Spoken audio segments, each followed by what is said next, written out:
Hello, everyone, and welcome back to The Explainer. Okay, let's dive right into this. We actually dipped our toes into the beginning of this chapter in my last explainer when we discussed the difference between a hard drinker and a real alcoholic. We unpacked that physical allergy, right? We talked about how, for a true alcoholic, the body reacts totally abnormally to alcohol, creating this insatiable craving once a drink is taken. But, well, that's really only half the story. Today, we're opening up chapter 2, famously titled, There is a Solution. The rest of this chapter builds on that foundation to explain exactly why the alcoholic is powerless and, more importantly, what the ultimate remedy is to this fascinating medical mystery. Section 1. The Shipwrecked Fellowship. To really grasp the solution, we first need to understand the people who actually found it. We're talking about a wildly diverse group of individuals from completely different political, economic, and social backgrounds who somehow came together in perfect harmony. The authors describe their bond with this absolutely beautiful metaphor. They say, "We are like the passengers of a great liner the moment after rescue from shipwreck, when camaraderie, joyousness, and democracy pervade the vessel." It's such a vivid image, right? It wasn't shared hobbies or, similar tax brackets that united them. It was a shared, terrifying peril that literally erased all their worldly differences.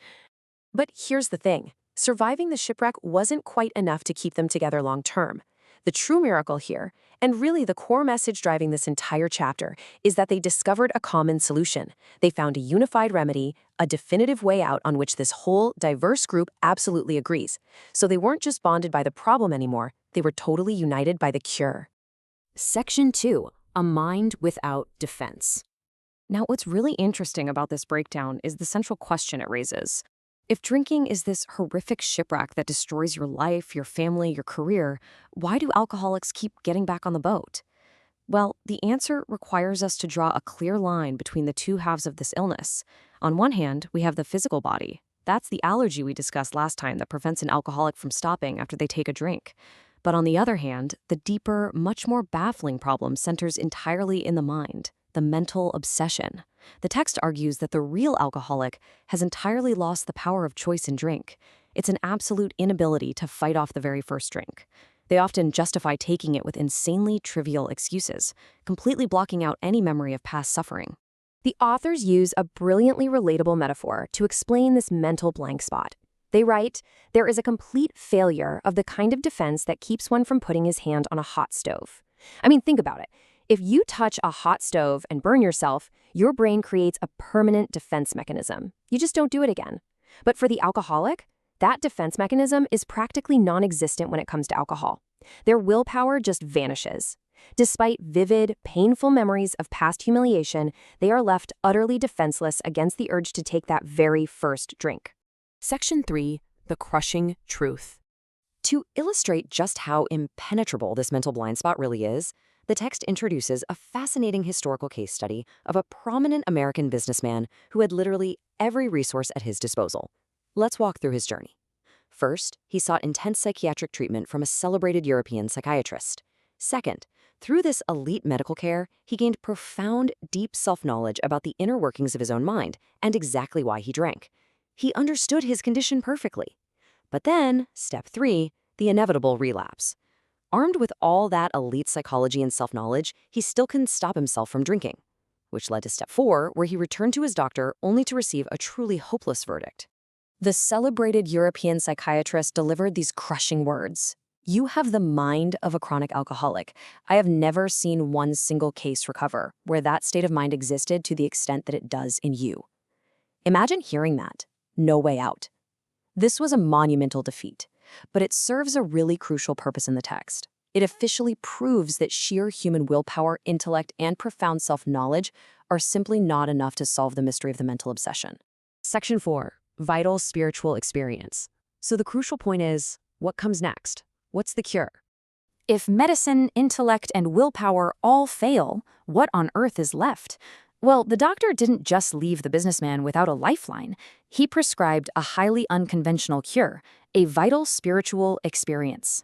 But what does that actually mean in a psychological context? He defined these experiences as huge emotional displacements and rearrangements. This is so fascinating because the text frames this not as endorsing a specific religious dogma, but rather as a profound psychological paradigm shift.